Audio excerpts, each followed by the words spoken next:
So Jesus, the most important commandment that he gave was to love our neighbor as ourselves. And sometimes along the way, some churches forget to say as ourselves. But we have to love ourselves in order to be able to know how to love another, and for another to know how to love us. In John chapter 13, verse 34 and 35, Jesus said to his disciples, I give you a new command. Love one another in the same way that I have loved you. You should love one another. This is how everyone will recognize that you are my disciples when they see the love that you have for each other. In Unity, we believe that God is love. They're synonymous. God is love. Love is God. We find that in the Bible. And in Unity, we also believe that God is everywhere present, in all things, at all times. So if God is love, and God is everywhere present, all the time, that means that love is everywhere present at every moment. Right? Well, why doesn't it feel that way? It doesn't always feel that way, does it? So let's look at that a little deeper. Love is present in your life every single moment. Love is present in the world every moment. How can it be? The energy we call God is everywhere, but we don't see love everywhere. So where is the love? When we're not experiencing love, what's missing? When the world is not experiencing love, what's not happening? Because we've just said God is everywhere present and God is love. We've said there is nowhere where God is not. So what's not showing up? When love is not present in our lives, it's only because we are not present to the love. Because love is always there, and love is in us at all times. But sometimes we're just not noticing it, are we? Or feeling it. But sometimes we don't show up as love. We talk about expressing as love, and we speak of being love in action. We say we're the hands and feet of God in action, which we truly are created to be. We don't always show up that way. In this Unity community, we are good at it. We're very good at it. You are good, loving people in this church. You take loving actions. You tell people how much you love them. We do kind and loving things as we volunteer. So I want to honor and acknowledge all of you for that. We teach, we pray with people. We get a true sense of satisfaction out of those things that we do to show love. And we always know that we get back more than we give. And yet, we have to ask ourselves, when love is not present, what's going on inside of me? When love is not present, it's always there, but if it's not showing up in us, we have to say, what's going on? We're already told we're the love we were created to be. We're all taught throughout the Bible that we're made in the image and the likeness of God. Yet I ask myself sometime, when I'm not present to the presence, where am I? Where am I in this? Am I showing up that way? That's who I am. That's who you all are. You were all created to be that. But we're not always present to it. We don't always show up. Because we know God never left. God's always present. So every time I notice myself not feeling peaceful, not feeling loving, who needs correction? God's always there. I'm just not always present to it. So I have to look at, where am I in this equation? Can't blame anybody else, because we're magnets. When I show up as love, I'm going to draw it to me. So when it isn't there, I have to say to myself, where am I holding back love? How can I show up differently in this situation? How good am I at consciously choosing to make sure that love is present in me, in my heart at all times? We can all ask ourselves that from time to time. We have to look at how often do we get angry? How often do we get annoyed or upset, lose our feelings of love wherever we may be, in our home, on our jobs, with our families? I ask myself that when I notice that in me and say, is there something more I need to be doing? Is there something more I need to be remembering? And some of you who know me well and work with me, remind me of it. Because we are all human. We're still working on our humanity. We're both human and divine. We have to acknowledge both our humanity and our divinity. But if we want love in our life, we're magnetic. We have to put it out to get it back. And what the world needs now is love. Maybe more than I remember in my lifetime. St. John of the Cross said this, and it really stuck with me. I saw the river over which every soul must pass to reach the kingdom of heaven. And the name of the river was suffering. I saw the boat which carries the souls across the river, and the name of that boat was love. Love will take us across the river of suffering. Love is always the answer.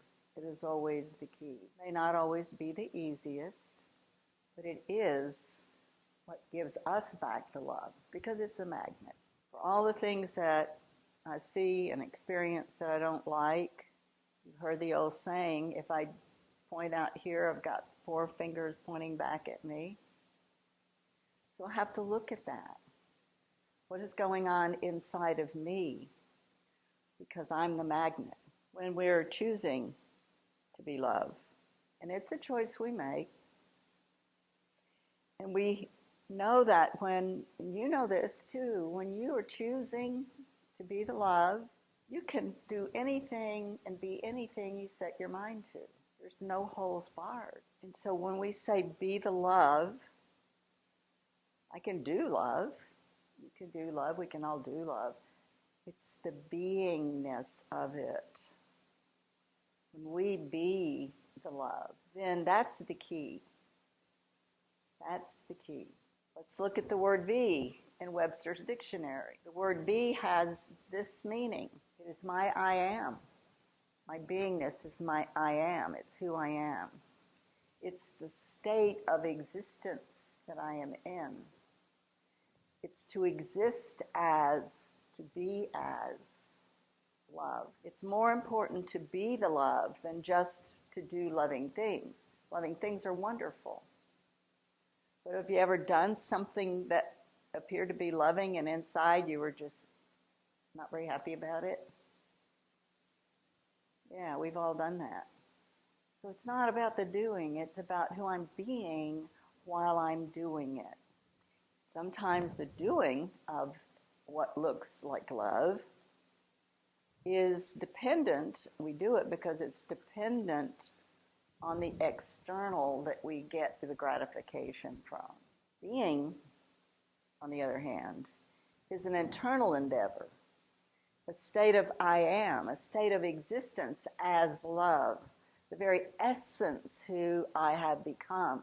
All of us humans are made up of energy waves, and science knows that the particles of energy are magnetic. You are just magnetic energy. Magnetic material is that which has the property of attracting like material, right? That's what a magnet is. A magnet has the properties of being able to attract back to it that which it is. That's who we are.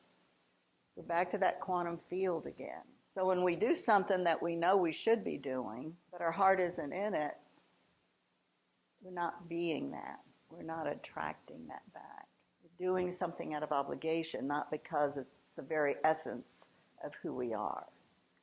We're doing something because we should. the state of mind we want to create and to come from is that essence, that state, that beingness of love. Years ago, Charles Fillmore wrote a series of articles on magnetic energy. Charles Fillmore is the husband of Myrtle, which was the reading of the Daily Word this morning. And Charles wrote a series of articles on magnetic energy. Now, he wrote this in 1945, and it was a speech. 1945 is when they discovered the quantum field. So he was right up there on it. But later on, all of the speeches he wrote about this magnetic energy that they were just discovering, they put into a book of these speeches called The Atom Smashing Power of Mind. And in it, he says this: energy waves are more dense at the lower levels of vibration. We know this now. And lighter at the higher levels of vibration. And the energy waves at each level of vibration will only attract and magnetize at that same level. When we're not seeing and being the love, it's because we're not magnetizing it. It's because we're not being that. We often try to blame it on somebody else, but we're going to magnetize back to us whatever we put out. Charles in this article says that love is being the highest energy vibration and fear is the lowest. And we've talked about this before, how low that vibration of fear is and how high that vibration of love is. And you're going to get back whatever you put out. And Albert Einstein said this: everything is energy, and that's all there is to it. Match the frequency of the reality that you want, and you cannot help but get that reality. It can be no other way. This is not philosophy. This is physics. And so whatever state of energy we're in is the energy that is magnetized back to us. It is our I am. If we're doing loving things, feeling imposed on the inside, will magnetize back to us vibrations that are like the beingness we call imposed. That's what we'll get back in some form, that same vibration at that same level. In the book, The Atom Smashing Power of Mind, Fillmore also says this: it is the law of spirit that we must be that which we want to draw to us. We must be that. If we want to draw to us love, we must be love. Likewise, if we're in the state of being, where we always feel hurt, or the energy that we put out called I am hurt, that's what we'll draw back to us. An energy that vibrates at that same level of vibration. So if love is energy and energy is magnetic particles, then we're in a state of loving energy, and we attract to us love. When the loving things start happening around you, you know you've drawn that to you. God is love and God is good. We will attract more God and we will attract more good, because we know God and good are synonymous. More abundance, more creative energy, more peace, more health, all the things that we see as good that the universe has given to us to enjoy, we will attract back to us the energy, the health, the abundance. Remember, this is a loving universe, biased in our favor. So when it's coming back to us in good ways, it's because we are putting that vibration out. And in the Daily Word this morning, Cindy talked about Myrtle Fillmore. She has a book called Healing Letters. These books are in our bookstore, by the way. In the Healing Letters, Myrtle Fillmore says, "Let not your heart be a center of resentment, of fear, or of doubt. Be still and know that at this moment, your heart is the altar of God, the altar of love. Love so sure and so unfailing, so irresistible and so magnetic that it draws your supply to you from the great storehouse of the universe." Doesn't that sound like something you'd write in the 1800s? But I love it. I love to think of it that way. that my love is so sure and unfailing that it draws from the supply of the great store of the universe. But this is what we need to be present to at all times. In order to be the essence of love, I am that state of love. You need to be reminded this all the time, because it's so easy to look out there in the world and see the things that are not loving and just kind of latch onto them. If we want to see peace in the world, we have to be the peace in the world we want to see. Gandhi told us that. We in Unity are good at seeing ourselves as one family. We do call ourselves one family at Unity. We teach and believe that we truly are all one with the Creator that created us. Yet, we can get really angry when we see violence and injustice and unkindness and devious behavior. We can feel ourselves getting angry, wanting to take sides, wanting to make someone right and someone wrong, forgetting that we're all one. We might say, some of you might say this, I've heard you say it. We're very proud to say we don't watch the news. It's too awful, it's a downer. But that doesn't help us heal the world. Neither approach will heal the world. If I don't know what there is to heal, I don't know where to put my prayer work. I don't know what to do.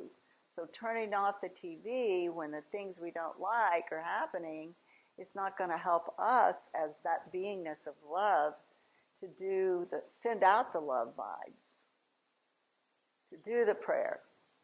You know, when people tell me, I don't watch the news, it's such a downer, I tell them, that's your prayer work. You turn on the TV, that's your prayer work. We need to be holding the highest and the best possible for everyone. Everyone. No one gets excluded from that. I've heard, and it appears, that humanity is in the process of recreating itself anew, and I've heard that it will be the next grandest version of the greatest vision that we ever had for ourselves. And I truly hope that is the truth, because we could look at it that way, or we could look at it as we're looking at total destruction. How do we want to look at? How do we want to hold in our vision, in our prayers, what we see going on in our world? I choose to hold it as humanity in the process of recreating itself anew in the next grandest and greatest vision that it's ever had of itself. I have to keep reminding myself of that all the time. We do know that chaos precedes the alchemy. Think about the alchemy. When you put that dirty old stone in that alchemy, in that chemical, and everything washes off of it and it comes out pure gold. That's what they're saying when they're saying that upheaval always precedes recreation. That's how you get all that dirty old funny looking metal off of that gorgeous piece of gold nugget. Is it's alchemy and it's a mess while it's going on. So we can hold that for our earth, for our government, for our world right now, because that is the highest and grandest vision that we can hold. And I say this because sometimes I don't do that. I look at the worst and think the worst, but that's not putting out what we want to see come back. We even have people giving their physical lives today so that humanity can continue to evolve. We need to always be in prayer about that. We hold in the highest place the depth of our being, that those who have done so deserve our love. We can see the higher purpose. We can surround those who have sacrificed so much. Surround them in our prayers with love and gratitude. The world needs us to be love now more than ever, and to be it in a whole new way. To remember that being angry about it brings more anger. We saw this with Gandhi. Gandhi said, peace will bring peace and only love will bring love. You can't be angry when we watch. You can't join in We have to be the peace we wish to see. We have to vibrate that out and know that when we do, it will come back to us. This would make how we look at the world a whole new way of looking at the world. If you could see all the things we don't like going on and see them as your prayer work or your forgiveness work, you see that Gandhi freed 7 million people from the harsh rule of the British very peacefully by holding this. Now, we have work to do. We can't just look at it all, and we have steps to take. Gandhi had steps to take. He worked at it, but he did it in such a way that he remained peaceful, even when people were not peaceful to him. So we can do that too. You know, one way is if you don't like the way the government's going, you can vote. It's not about being angry. It's just about, here's something I can do. I can do this, and I can make a difference. So we have to begin to look at how we show up in the world in a very different way because it affects us as well. Gandhi never fired a shot. He never let anybody fire a shot. And when he saw anybody on his side of the camp being anything but loving, he made them leave. He wouldn't let them stay. And the night that Jesus was taken from the Garden of Gethsemane, one of the disciples pulled a sword. He was going to defend Jesus, and Jesus said, "Put the sword away. He who lives by the sword dies by the sword." All of these people who we hear about years and years and years later are the people who were peaceful. They were the ones who showed us the way. So just remember, only love heals. God is that love. God is everywhere present. We have to make love welcome. We have to notice when we are less than loving and let that go. Just notice it. Don't be hard on yourself. We're human. Just notice it and don't hang on to it. It's how we're going to heal our anger, our hate, our relationships, our country, our world, by being that magnet for love. There's an old Tibetan proverb that says, "The secret to living well and longer is eat half, walk double, laugh triple, and love without measure." You like that? Eat half, walk double, laugh triple, and love without measure. Love without measure will heal our own bodies and heal our world. We're energetic beings. We're going to draw back to us what we give out. So we want to be in a state of love. Starts with our inner being and then shows up in our outer being. We have to let go of taking sides and being divisive. We're living in a divisive world right now. People have dug their heels in, and everybody's divided. Divided, we fall. We can't stay divided as a human way of living and being. And so we have to have unity again. We have to stop looking at, dividing our lines with our political thoughts and our political heroes and whatever. And we have to unite. We have to honor the other side. We have to see their side. We may not vote with them. We may not go there. But we have to honor it.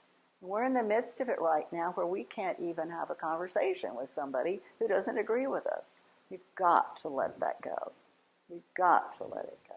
Love is who we were created to be, and love is who we were taught to be by our master teacher, Jesus. Jesus is our way shower, and he said this, "Love one another in the same way that I have loved you. You must love one another." So I leave you with that. And I'm going to take you now into a meditation, but I'm going to take you in with that prayer we started with, and then we'll move into our meditation. So just lay things aside if you're comfortable doing that. Close your eyes if you're comfortable doing that. Just find a comfortable place in your chair. And we'll start with that prayer that we started the service with. May we be open vessels for Spirit, so that we may pour light and love and joy into this world. May the Spirit of love touch our hearts and set us free to express peace and understanding. So I'd invite you right now to be present to the vessel that you are, to open up that heart, that love in your heart. Allow that peace and understanding to flow freely through you. Know that you are Spirit of love, Spirit of light and joy. That's who you are. So we show up that way in the world. Wherever we go, we remind ourselves. We allow that love to touch our hearts and set us free to touch the hearts of others. So as you breathe into that truth, ask yourself, where is it? Where is it in my life that I would like to be free? That I would like to be that vessel of light and love and joy? It may be in a relationship, or it may be at the grocery store. Wherever you are, be present to the truth that your lovingness will bring love back to you. We all have that place where we would like more love. So I'm going to invite each of you to think for a few minutes about where that might be that you would like to show up as the love and the light and the joy, knowing it will return to you. And wherever that is for you, just know that you are that Spirit of love. You are created by the Creator of love, created in the image and the likeness of that which created us. Allow yourself to freely express the truth of who you are. Give thanks for who you are. And remember each day who you are, how easy it is to show up as love, because it is who you are.